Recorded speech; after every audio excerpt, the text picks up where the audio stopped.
Oi, eu sou o Padre Mike Schmitz e você está ouvindo o podcast A Bíblia em um Ano, onde encontramos a voz de Deus e vivemos a vida através das Escrituras. O podcast original The Bible in a Year é produzido pela Ascension e essa é a versão brasileira, traduzida por Heitor e dublada por Leandro. Usando a linha do tempo da Bíblia A Grande Aventura, nós vamos ler de Gênesis até Apocalipse, descobrindo como se desenrola a história da salvação e como nos encaixamos nessa história hoje. Esse é o dia 22, vamos começar e continuar avançando. Vamos ler do livro de Gênesis, capítulos 41 e 42, vamos continuar seguindo nosso novo amigo José. Também vamos estar acompanhando o nosso velho amigo Jó, nos capítulos 33 e 34. Além disso, leremos do quarto capítulo de Provérbios, os versículos de 1 a 9. A Bíblia que eu uso todos os dias é a Bíblia da Grande Aventura da Ascension, em inglês. Você pode acompanhar usando qualquer Bíblia que você preferir, mas a gente recomenda a Bíblia do Peregrino. E se você quiser acompanhar quais serão os próximos capítulos ou marcar o quanto você já leu, você pode baixar o nosso plano de leitura gratuitamente na descrição do vídeo. E quero te convidar para se inscrever no canal e clicar no sininho. Aí a gente vai aparecer para você sempre que soltarmos um novo vídeo. Assim você fica sabendo. Aqui vamos nós. Vamos ler do livro de Gênesis, capítulos 41 e 42, seguindo o nosso jovem amigo, nosso novo amigo José. Gênesis 41 e 42. Gênesis, capítulo 41. Sonho do faraó. 2 anos depois, o faraó teve um sonho. Estava em pé, à beira do Nilo, quando viu sair do Nilo 7 vacas bonitas e bem gordas, que começaram a pastar nos juncos. Atrás delas saíram do Nilo outras 7 vacas fracas e mal alimentadas, e se puseram junto às outras, à beira do Nilo. E as vacas magras e mal alimentadas comeram as 7 vacas bonitas e gordas. O faraó acordou. Teve um segundo sonho. 7 espigas brotavam de uma haste, bonitas e granadas, e 7 espigas secas e queimadas brotavam atrás delas. As 7 espigas secas devoravam as 7 espigas granadas e cheias. O faraó acordou. Tinha sido um sonho. Na manhã seguinte, agitado, mandou chamar todos os magos do Egito e seus sábios. Ele lhes contou o sonho, mas nenhum sabia interpretá-lo para o faraó. Então o copeiro Mor disse ao faraó: "Devo confessar hoje o meu pecado. Quando o faraó se irritou contra os seus servos e nos pôs na prisão na casa do mordomo, eu e o padeiro Mor, ele e eu tivemos um sonho na mesma noite, cada sonho com seu próprio sentido. Havia aí conosco um jovem hebreu, servo do mordomo. Nós lhe contamos o sonho e ele o interpretou, cada um com sua interpretação. E tal como ele o interpretou, assim aconteceu. Eu fui restabelecido em meu cargo e ele foi enforcado." José interpreta os sonhos. O faraó mandou chamar José. Eles o tiraram depressa do calabouço, barbeou-se, trocou de roupa e apresentou-se ao faraó. O faraó disse a José: "Tive um sonho, mas ninguém soube interpretá-lo. Ouvi dizer que ouves um sonho e o interpretas." José respondeu ao faraó: "Sem mérito meu. Deus dará ao faraó a resposta propícia." O faraó disse a José: "Sonhei que estava de pé à beira do Nilo, quando vi sair do Nilo 7 vacas bonitas e bem gordas, e começaram a pastar nos juncos. Atrás delas saíram outras 7 vacas fracas e mal alimentadas, em pele e osso. Não vi piores em todo o país do Egito. As vacas magras e mal alimentadas comeram as 7 vacas anteriores, as gordas, e quando entraram nelas não se notava que haviam entrado, pois seu aspecto continuava tão feio como no princípio. E acordei. Tive outro sonho.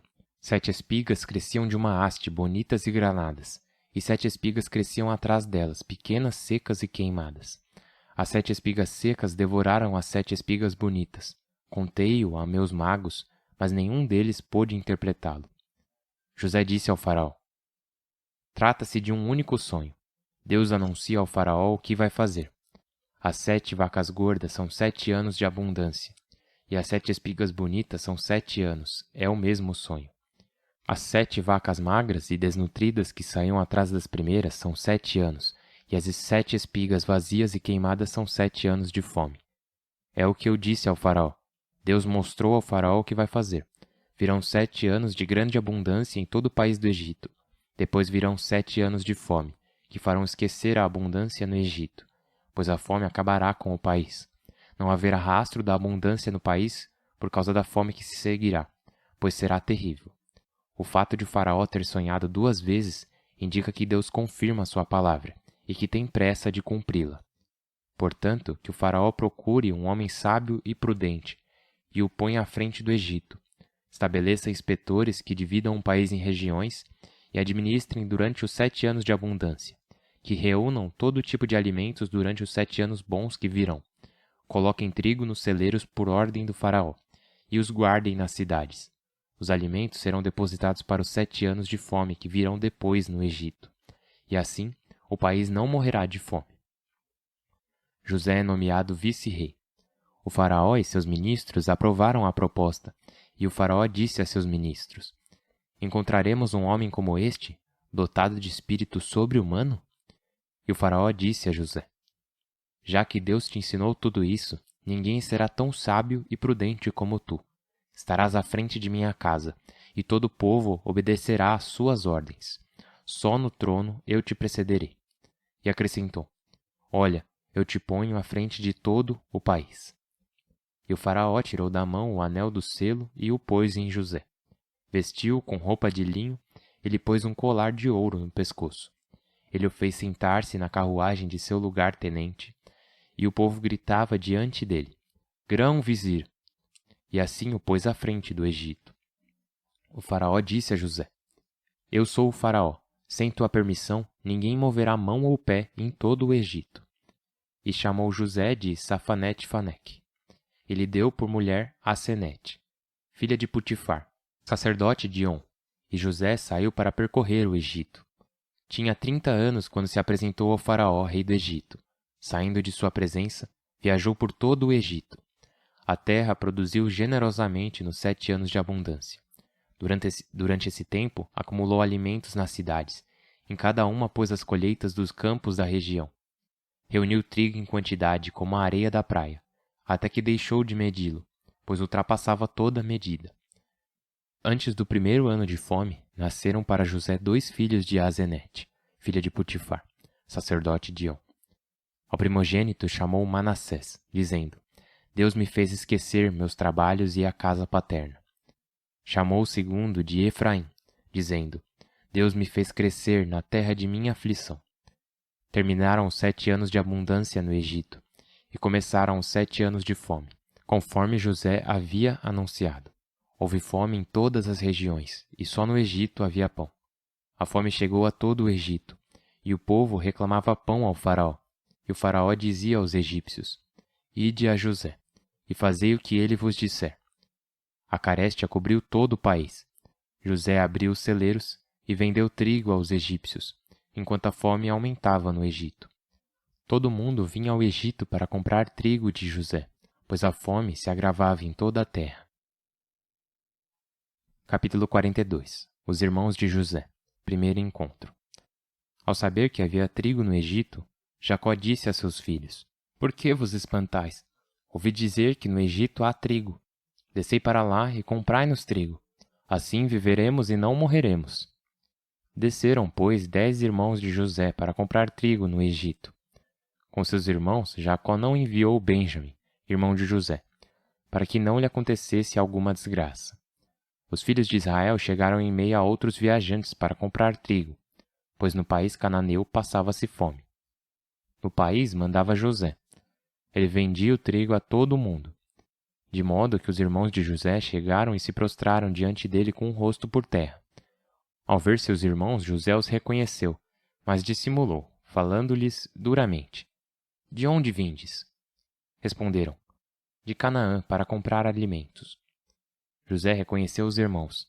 Eles, porém, não o reconheceram. Lembrou-se José dos sonhos que sonhara a respeito deles, e disse-lhes: Sois espiões. Viestes inspecionar as zonas desguarnecidas do país. Responderam-lhe: De modo algum, senhor. Teus servidores vieram comprar alimentos. Somos todos filhos do mesmo pai, gente honrada. Teus servidores não são espiões. Replicou: Como não? Viestes inspecionar as zonas desguarnecidas do país. Disseram-lhe: Éramos 12 irmãos, teus servidores, filhos do mesmo pai, de Canaã. O menor ficou com seu pai, o outro desapareceu. José respondeu: É como eu vos disse, vós sois espiões. Vou pô-los à prova. Não saireis daqui, pela vida do faraó, se não vier aqui com vosso irmão mais novo. Mandai um de vós para buscar vosso irmão, enquanto vós ficais presos. Assim provareis que disseste a verdade. Do contrário, pela vida do faraó, sois espiões. E os mandou prender por 3 dias. No terceiro dia, José lhes disse: Fazei o seguinte, e conservareis a vida, pois eu respeito a Deus. Se sois gente honrada, um dos irmãos ficará aqui preso, e os outros irão levar trigo às vossas famílias famintas. Mas me trareis vosso irmão mais novo. Assim provareis que dissestes a verdade, e não morrereis. Eles concordaram, e diziam entre si: Estamos pagando o crime contra nosso irmão. Quando o víamos suplicando-nos angustiado, e não lhe demos atenção. Agora cabe a nós ficar angustiados. Rúben lhes disse: Não vos dizia para não pecar contra vosso irmão? Mas não me destes atenção.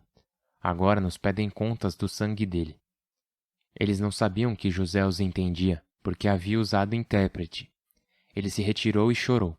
Depois voltou para lhes falar. Escolheu Simeão e o fez acorrentar na presença deles. Volta a Canaã. José ordenou que lhes enchessem de trigo as sacas, colocassem o dinheiro do pagamento em cada saca e lhes dessem provisões para a viagem.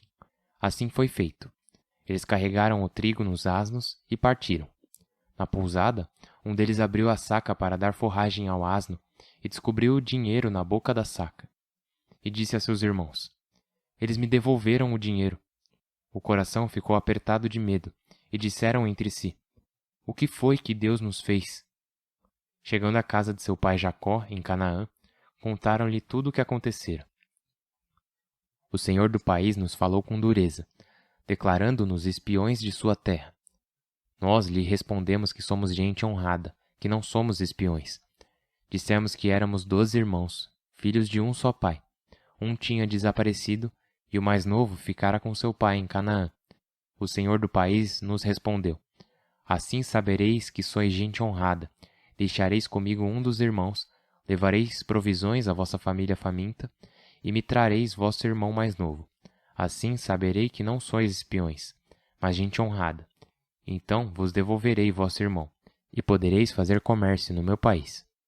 Quando esvaziaram as sacas, cada um encontrou uma bolsa de dinheiro em sua saca. Vendo as bolsas de dinheiro, eles e seu pai se assustaram. Seu pai Jacó lhes disse: Vós me deixais sozinho. José desapareceu, Simeão desapareceu, e quereis levar Benjamim? Tudo se volta contra mim. Rúben respondeu a seu pai: Mata meus 2 filhos, se eu não o trouxer a ti. Coloca-o em minhas mãos, que eu o devolverei. Ele respondeu: Meu filho não descerá convosco. Seu irmão morreu e só me resta ele. Se lhe acontecer uma desgraça na viagem que empreendereis, de sofrimento fareis meus cabelos brancos descer ao túmulo. O livro de Jó, capítulos 33 e 34. Escuta minhas palavras, Jó. Dá ouvidos ao meu discurso. Olha que já abro a boca, e minha língua forma palavras com o paladar. Falo de coração sincero. Meus lábios expressam um saber purificado. O sopro de Deus me fez. O alento do Todo-Poderoso me deu vida. Responde-me se podes. Prepara-te, põe-te diante de mim. Eu sou obra de Deus assim como tu. Também eu fui modelado de argila. Não te transtornarei de terror, nem me irritarei contigo. Tu já o disseste em minha presença, e eu te escutei. Eu sou puro, não tenho delito, sou inocente, não tenho culpa. Mas ele acha pretextos contra mim, e me considera seu inimigo. Coloca meus pés no cepo e vigia todos os meus passos. Nisso não tens razão. Eu te contesto, porque Deus é maior que o homem. Como te atreves a acusá-lo, de não prestar contas de nenhum de seus atos? Deus sabe falar de um modo ou de outro, e não prestamos atenção. Em sonhos ou visões noturnas, quando a sonolência cai sobre o homem, que está dormindo em sua cama, então lhe abre o ouvido e o aterroriza com seus avisos, para afastá-lo de suas más ações e protegê-lo da soberba, para impedi-lo de cair na cova e cruzar a fronteira da morte. Outras vezes o corrige no leito de dor, com a agonia incessante de seus membros, até que deteste com toda a alma a comida e sua garganta o alimento favorito. Consome-lhe a carne até que desapareça, e os ossos que não se viam ficam descobertos. Sua alma se aproxima da cova, e sua vida dos exterminadores.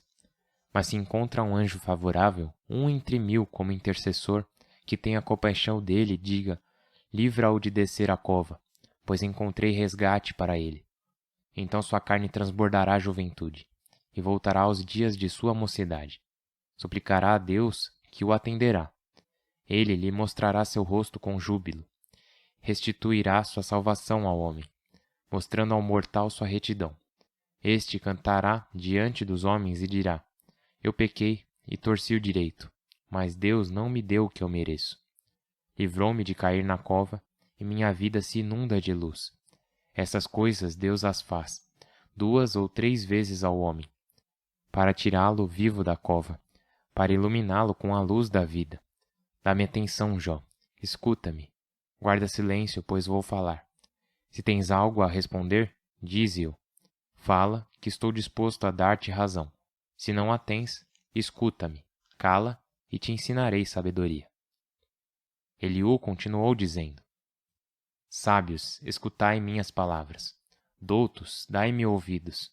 Pois assim como o ouvido distingue as palavras, e o paladar aprecia os sabores, também nós escolheremos o justo e distinguiremos o que é bom.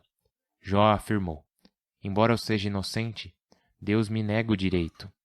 Com o direito de meu lado, passo por mentiroso. A flechada me inflama, embora não tenha pecado. Quem há como Jó, que solta sarcasmos como quem bebe água? Junta-se com malfeitores e anda na companhia de perversos?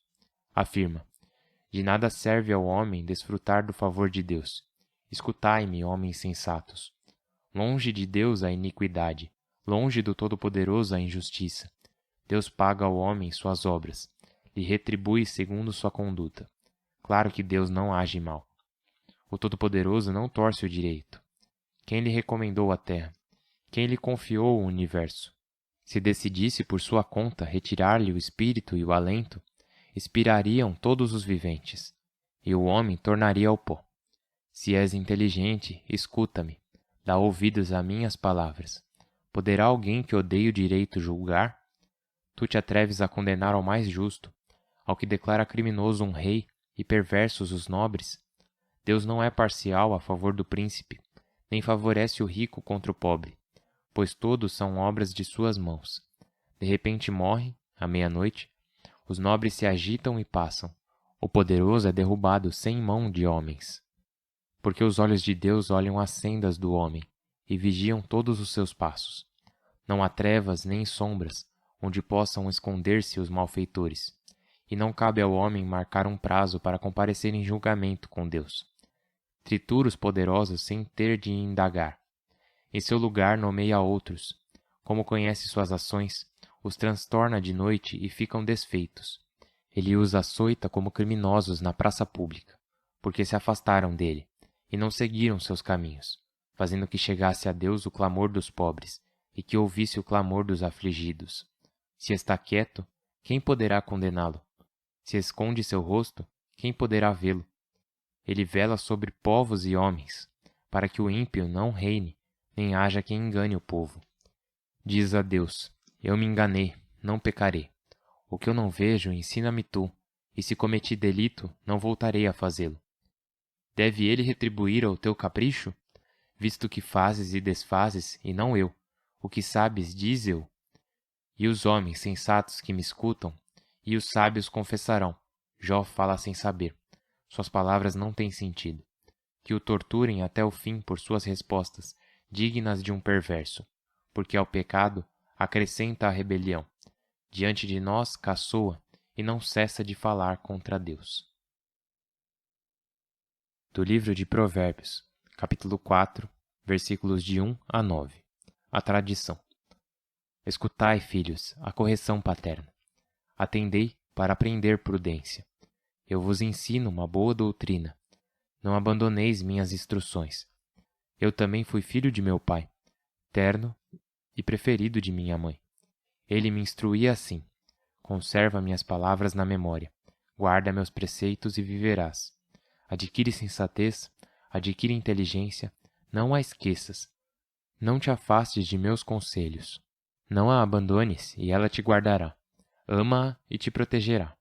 O princípio da sensatez é: adquire sensatez, com todos os teus haveres adquire prudência.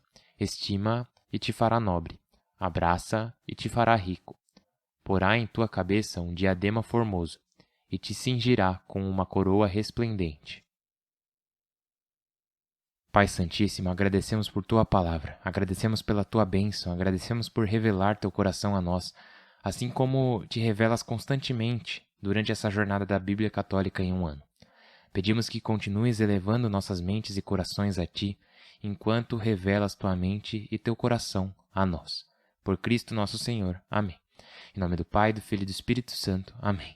Nossa, cara, uma das expressões no Antigo Testamento, no livro de Gênesis, é ide a José. São 3 palavras. Ide a José. Ite a Joseph, em latim. E isso se torna um marco, na verdade, para muitas pessoas que têm devoção a São José. De várias maneiras, o que fazemos quando vamos a Nossa Senhora? Vamos a Maria. Ela nos aponta para Jesus. E então nos aproximamos de Maria e dizemos: Maria, conduza-me a seu filho. De muitas maneiras, o Senhor nos deu esse pai adotivo de Jesus, também conhecido como São José, na Nova Aliança, no Novo Testamento, para ser aquele a quem podemos recorrer, aquele que cuidou do alimento, do pão do céu, aquele que guardou o pão do céu para ser distribuído a pessoas que estavam morrendo de fome, a nós. É Jesus na Eucaristia. E somos nós que estamos morrendo por ele.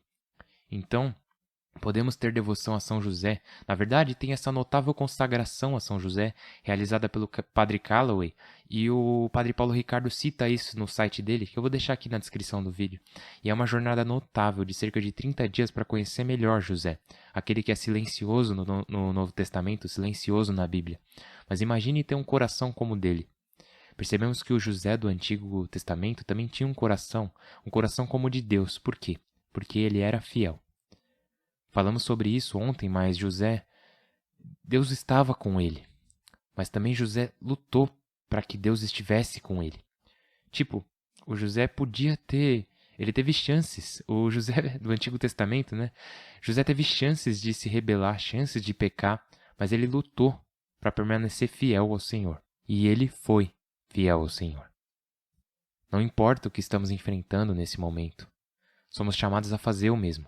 A lutar para ser fiéis, a ir a José e deixá-lo nos conduzir por sua intercessão, o José do Novo Testamento, em sua intercessão que nos leva ao seu Filho adotivo, mas também ao nosso Senhor e Deus, Jesus Cristo.